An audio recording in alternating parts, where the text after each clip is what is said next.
بسم الله الرحمن الرحيم. اهلا بكم حبايبي. النهارده عيالي جم من البحر عايزين ياكلوا حاجه حلوه. طب محتار اعمل لهم حاجه حلوه، ايه هي؟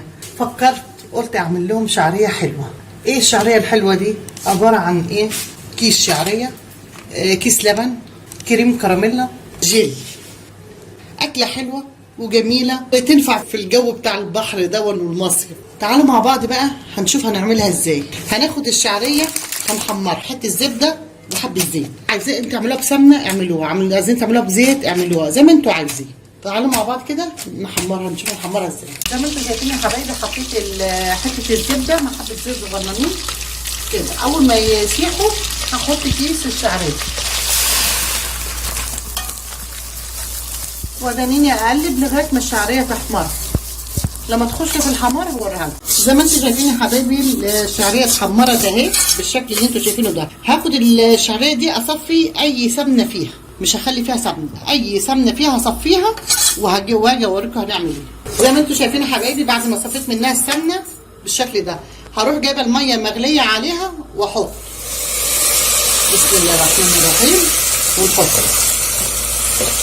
يا دوبها زي ما انتم شايفين كده ايه، مغطياها بالمنظر ده. وهنجيب كوبايه لبن هنفضيها عليها بالمنظر اللي انتم شايفينه ده، وهنحطها على النار لغايه ما تستوي. هنحط لها معلقه سكر واحده زي ما انتم شايفين يا حبايبي، معلقه سكر واحده عليها. واروح ايه مقلباها وحطها على النار لغايه ما ايه ما تستوي. وبعد ما تستوي هوريها لكم. زي ما انتم شايفين يا حبايبي هنعمل الكريم كراميل. هنحط 4 كوبايات لبن لان احنا عاملين كيس شعريه كامل. الكيس الشعريه ده نص كيلو. ادي كوبايتين، ادي 3، ادي 4 كوبايات. هنحط على ال4 كوبايات 4 معالق سكر. على كوبايه اللبن معلقه سكر. ادي 2 3 ادي 4 معالق سكر.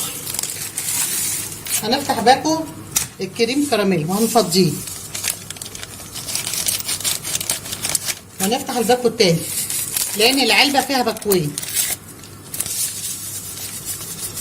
يبقى احنا حطينا 4 كوبايات لبن، عليهم 4 معالق سكر، عليهم بودره كريم كراميل. الباكوين اللي بيبقوا في الايه العلبه اللي زي دي بتيجي فيها باكوين.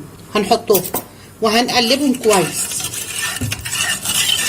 بعد ما هنقلبها كويس هناخدها على النار وتلاقينا نستمر في التقليب لغايه ما تبدا الغليان. بعد ما تغلي هنقشها من على النار وهنشوف مع بعض. زي ما انتم شايفين الكريم كراميل على النار، زي ما انتم شايفين اهو بدا يغلي بالشكل ده. هنطفي عنه. وهنا الشعريه زي ما انتم شايفين الشعريه بالمنظر ده بعد ما استوت اهي.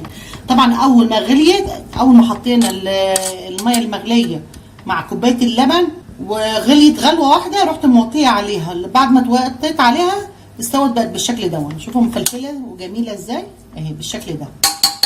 تعالوا بقى مع بعض هنشوف هنعمل ايه. زي ما انتم شايفين يا حبايبي جبنا الصينيه وهنبدا نحط الشعريه فيها. نقول الاول بسم الله الرحمن الرحيم. لازم الشعريه تكون مفلفله كده مش معجنه بالشكل اللي انتم شايفينه ده. نبدا نفردها في الصينيه. اكله حلوه وجميله. طبعا انتوا عارفين المصايف طبعا الكاريه اللي احنا فيها دي ما فيهاش غير سوبر وما فيهوش الحلويات والحاجات دي. لازم احنا نفنن كده ونعمل ايه شويه حلويات كده ليهم. زي ما انتوا شايفين يا حبايبي هنجيب الكريم كراميل ونفضيه على الشعريه كده. بسم الله الرحمن الرحيم بالشكل ده. نغطي الشعريه بيه كله، نسقي الشعريه كله ايه الكريم كراميل. طبعا ما ننساش الحروفه دي نسقيها بالمنظر اللي انتوا شايفينه ده حبايبي اهو.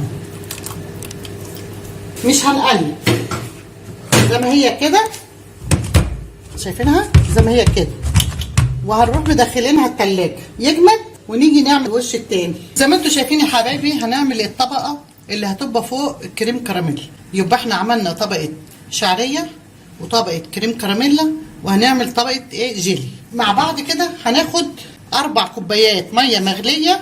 بسم الله الرحمن الرحيم. ادي كوبايه ادي 2 3 ادي 4. هناخد عليهم الباكو.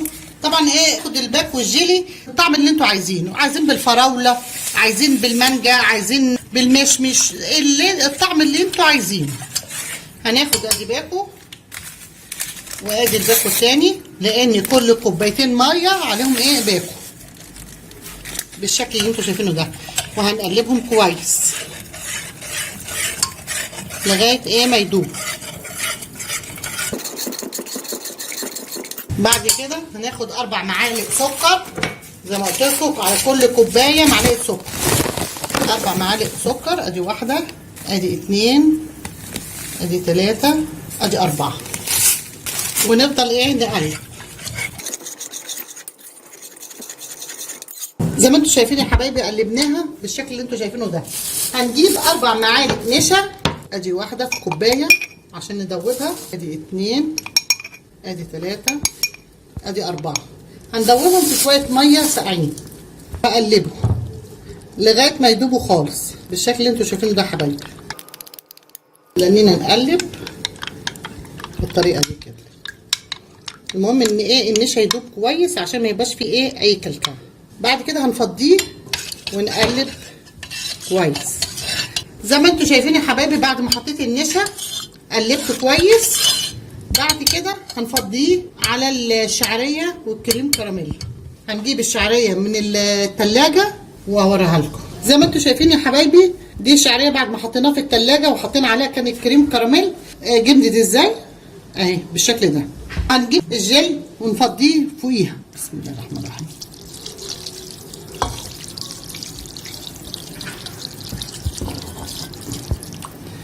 بالشكل اللي انتوا شايفينه ده علشان يعمل ايه طبقه من على الوش، ونيجي نخرطها مع بعض وهنشوفها.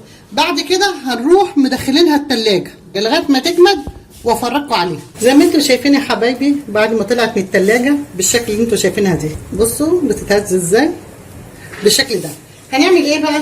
هنجيب كيس من اللي بيبقى في الكريم كراميلا، الكيس بتاعها هندي لها رسمه كده ومن عليها. بسم الله الرحمن الرحيم. زي ما انتوا شايفين كده بالكريم كراميل الكيس السايل، بروح ايه عامله شكل كده من عليها، منظر بالمنظر ده كده اهي بالشكل ده كده. ونيجي عاملينها كده اهو تدي شكل.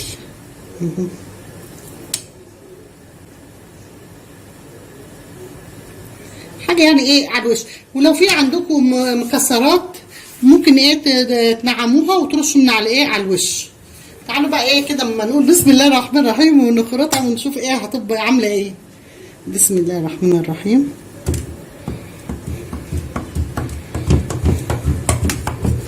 نطلع منها خرطه كده ونحاول ايه نطلعها بالراحه كده. بسم الله بالشكل اللي انتوا شايفينه ده حبايبي. طبعا ايه الطبقات بتاعتها، بصوا طبقه الثلاث طبقات، طبقه الشعريه وطبقه كريم كراميل وطبقه ايه الجيل بالشكل اللي انتوا شايفينه ده. بصوا منظرها وطبعا طعمها جميل جدا. اهي جربوها هتعجبكم جدا وجميله وحاجه بسيطه من كيس شعريه بالشكل اللي انتوا شايفينه ده. لو عجبكم الفيديو اشتركوا في مطبخ ماما بطه واستنوني في فيديو جديد واعملوا لي لايك وشير. السلام عليكم ورحمه الله وبركاته.